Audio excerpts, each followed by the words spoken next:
Hey, what's going on everybody? It's your boy That Domino Effect, and as promised, I'm showing you the gracious M16 at its finest, and I'll be showing you how to use this gun. It is one of my favourite guns throughout the Call of Duty franchise.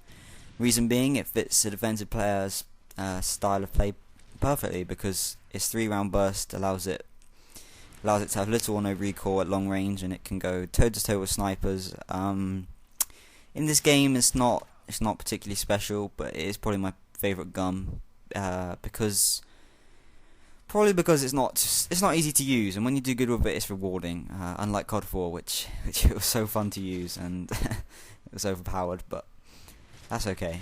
And so in this game, you kind of want to use it how I'm doing here. You want to set up shop, and when you need to, come to your secondary. I'd recommend the MP9 because I think at close range it is the best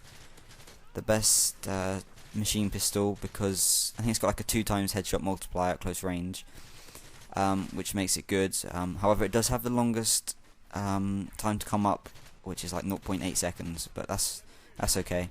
And I do have a video which showcases the MP9 on its own, but that was on Interchange, so I didn't want to show you guys that because you know I love Interchange and I always seem to post that. But yeah, the fact that you can use MP9 on its own is beast. But now back to the M16. In this game, it's a good gun, but it can't really go toe to toe with the ACR or the SCAR. But if you fancy a challenge and you wanna adapt your style of play, I'd recommend using this gun. The only requirement is you just change your style. I will be trying other attachments, but the red dot is probably what I go with, because I don't know, you just can't. You seem to see more around around the red dot rather than the the holographic. You can't really see as much. Well, I will be trying that because it seems to be a bit more, a bit better for multiple targets. And we all know on Call of Duty you often run into a couple of guys. But yeah, I'll also be trying the thermal because I think the thermal works well with guns that don't really kick up that much. And I know it's kind of dumb because the thermal is seen to be worthless, but I'll give it a go and see if I can get a game. Tell you guys whether or not it's good. But coming up here, you'll see my first death, and this is kind of not really the kind of way you want to put yourself in with the M16. You don't want to start running around like that unless you've got pinpoint accuracy and using quick draw.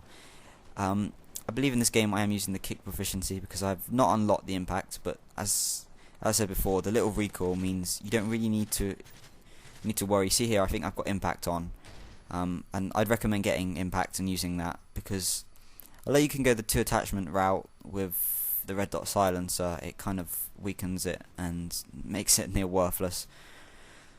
But yeah, in real life I think it saw most of its action in Vietnam, where it was widely used as like the generic assault rifle.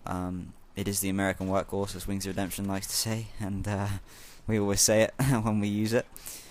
But I believe nowadays it's kind of died a little bit in favour of the automatic carbines like the M4 and stuff like that.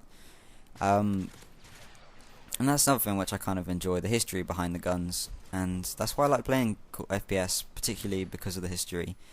I know this is Modern Warfare, and I honestly do not know anything about guns or anything, but I know a few people who do, and I wonder if you guys are interested in like me learning some stuff about guns and showing you them and like how to use them in the game and how they were used in real life. I think that'd be a cool thing to do. I don't mind buying books and stuff. As of now, I have little to no knowledge. The only knowledge I have of like the M16 is from like films, all those Vietnam films and stuff. But yeah, I'd love to do that. That'd be interesting. But yeah, this game is winding down now. I get a bit rush heavy at the end, trying to get a good score. But if you fancy, I'd recommend the M16. It's worth trying out. It's boring using the same gun every game. You just don't want to put yourself in positions that you have to kind of worry about dying, and that's what I do in this game. Although again, the players are not the strongest. But yeah, I think its final score's 32-1. I hope you guys enjoyed the video and have a wonderful day. Peace.